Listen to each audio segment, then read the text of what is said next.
नमस्कार दोस्तों। आज हम लोग बात करेंगे आतंकवाद, भुखमरी और जलवायु परिवर्तन जैसे एक वैश्विक मुद्दे बेरोजगारी के बारे में। बेरोजगारी हमारे युवाओं को आतंकवाद, भुखमरी, जलवायु परिवर्तन और घरेलू हिंसा जैसे सामाजिक बुराइयों की तरफ धकेलता है। दोस्तों, हमें समझना होगा कि ये सारी समस्याएं आपस में एक दूसरे से जुड़ी हुई हैं। हाल ही में international labour organisation and human development की बेरोजगारी से जुड़ी हुई एक रिपोर्ट आई है। जब से ये रिपोर्ट आई हुई है, लोगों के बीच में बेरोजगारी एक चर्चा का विषय बना हुआ है। आइए दोस्तों, अब हम सबसे पहले बात करते हैं युवाओं के बारे में, जिनकी बात मोदी से लेके राहुल विपक्ष के नेता राहुल गांधी और केजरीवाल तक सभी नेता करते हैं। दोस्तों, भारत का 83% युवा आज बेरोजगार है, जिसमें लड़कों की हिस्सेदारी 62.2% और बेरोजगार लड़कियों की हिस्सेदारी 76.7% है, जो कि लड़कों से भी ज़्यादा लड़कियां बेरोजगार हैं। दोस्तों, सन 2000 में युवा बेरोजगारों की हिस्सेदारी 35.7% थी, जो कि बढ़कर 2020 में 65.7% हो गई है। भारत की पहचान पहले से ही एक कृषि प्रधान देश के तौर पर रही है। सन 2000 में आए हुए आंकड़ों के अनुसार भारत की 42% पॉपुलेशन कृषि और उससे संबंधित कार्यों से लगी थी। जहां तक हम बात करें, सन 2000 में आए हुए डाटा में भारत की 60% पॉपुलेशन कृषि और उससे संबंधित कार्यों में लगी हुई थी। इससे 2019 में आए हुए डाटा में हमें अच्छे संकेत मिलते हैं, क्योंकि 18% लोग कृषि कार्यों को छोड़ के सेवा क्षेत्र और उद्योग की दिशा में गए, जो कि भारतीय अर्थव्यवस्था के उज्जवल भविष्य के लिए अच्छा संकेत है। इस रिपोर्ट के अनुसार दिल्ली, तेलंगाना, उत्तराखंड और गुजरात में सबसे कम बेरोजगारी है।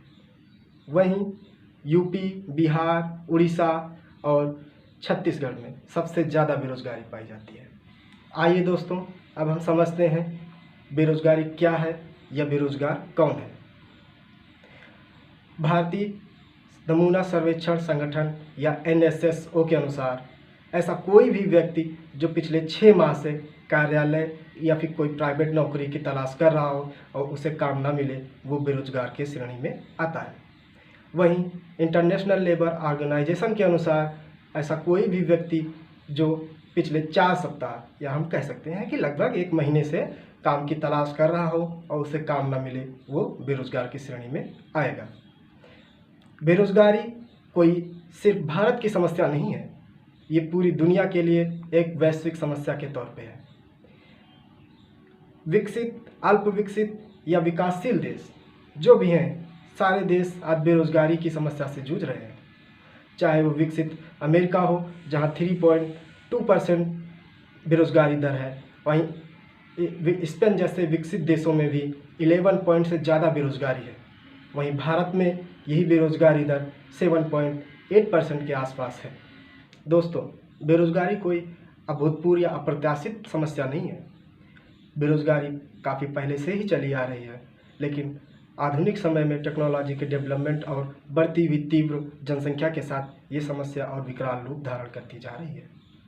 इस दिशा में 5वीं पंचवर्षीय योजना से ही काम शुरू हो चुका है। समय समय पर अलग अलग पंचवर्षीय योजनाओं पे अलग अलग सरकारों ने इसे कम करने के लिए कई सारे योजनाएं चलाई हैं, जैसे प्रधानमंत्री रोजगार योजना, कौशल विकास योजना, startup India, stand up India, आत्मनिर्भर भारत, मनरेगा इसी दिशा में उठाया गया एक महत्वपूर्ण कदम है। दोस्तों, बेशक इन योजनाओं के लाभ हमारे देशवासियों को मिला है और इनके पॉजिटिव रिजल्ट हमारे सामने भी आए हैं, लेकिन तेज़ी से बढ़ती हुई जनसंख्या में के कारण ये योजनाएं सभी को रोजगार उपलब्ध कराने में असफल भी रही हैं। समय समय पर सरकार और प्राइवेट प्लेयर युवाओं को रोजगार देने का वादा करते हैं। वादा करके कोई अपनी सरकार बना लेता है तो कोई अपनी फैक्ट्री लगा लेता है। भोली भाली जनता बेरोजगार रह जाती है। अब तो लॉटरी वाले भी लाखों युवाओं को रोजगार देने का वादा करते हैं और सैकड़ों करोड़ का चंदा राजनीतिक पार्टियों को दे आते हैं। हद तो तब हो जाती है जब कोई चाय बेचने सड़क पे ठेला लगाने और पकौड़े तलने को स्टार्टअप बता जाता है। ऐसे में कोटा या दिल्ली से किसी एस्पिरेंट के सुसाइड की खबर आ जाती है तो मीडिया में सवालों का सैलाब आ जाता है। जब बात युवाओं के लिए सरकार से सवाल करने की होती है तो मीडिया बंधुओं को जुलाब आ जाता है। ऐसी अप्रिय घटनाओं से बचने के लिए, भारत को विकसित सशक्त बनाने के लिए हमें अपने युवाओं को स्किल्ड और आत्मनिर्भर बनाना होगा। इस दिशा में हमारी सरकार ने stand up India, startup India, skill India programme, Atmanirbhar Bharat जैसे कई प्रशंसनीय कदम उठाए हैं। सरकारों के साथ साथ हम सभी देशवासियों की भी जिम्मेदारी है कि जनसंख्या वृद्धि पर नियंत्रण करें। सरकार को बच्चों को व्यावसायिक और तकनीकी शिक्षा देने के लिए पाठ्यक्रम में आवश्यक सुधार करने चाहिए।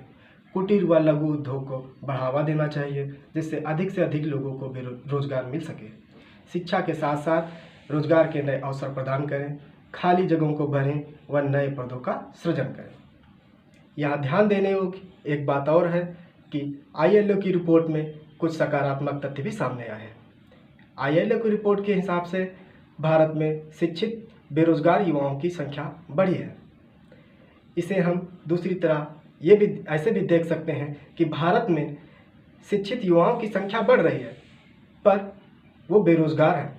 अब ज़रूरत है इन युवाओं को स्किल्ड तकनीकी ज्ञान और व्यावसायिक ज्ञान देके विकसित भारत के सपने को साकार करने का है। जय हिंद, जय भारत।